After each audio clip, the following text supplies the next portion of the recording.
Good morning, Plum here, playing World of Tanks. That is a little Chaffee. This is a replay. This is a replay with some history to it. What are you talking about, Plum? How can a replay have history? Well, it's got family history. If you look at the top of the friendly team, you'll see a chap in his GW Panther called GW.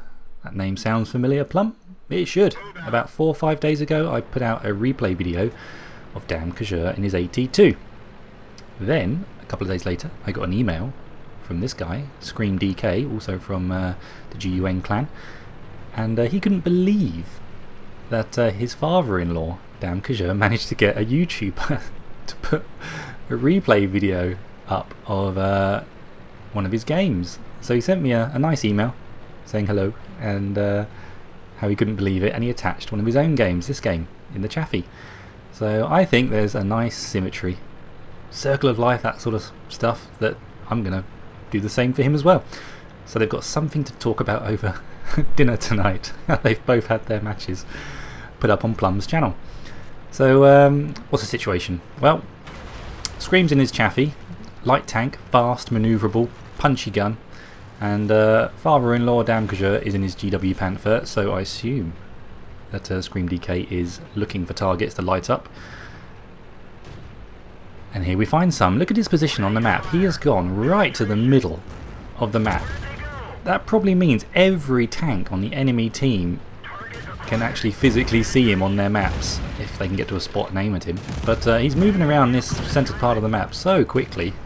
Lots of buildings, distractions in the way, tanks are going to miss. Chaffee's pretty quick. It's not so quick right now, but give it a few seconds in a straight line and we're up to speed, and we're able to put the hurt down.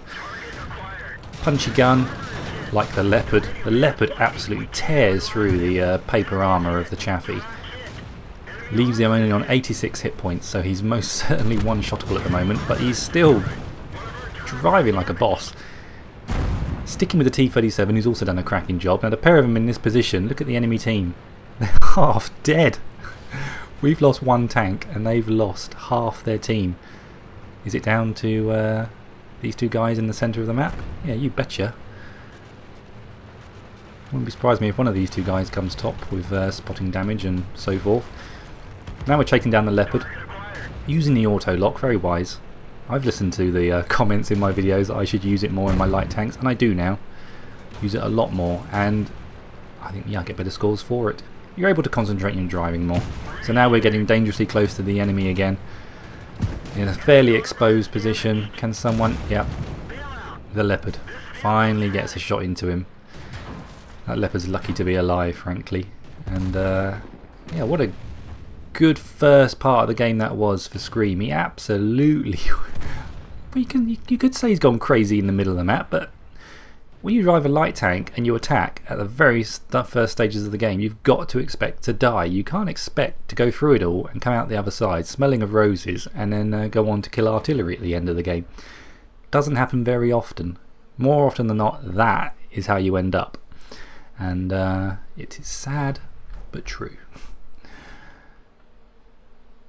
There's GW at the back of the map. He's managed to get himself a kill. That's 4 kills between them. FE304 pushing up, being a bit, I think he's YOLOing it. I think he knows his time is over.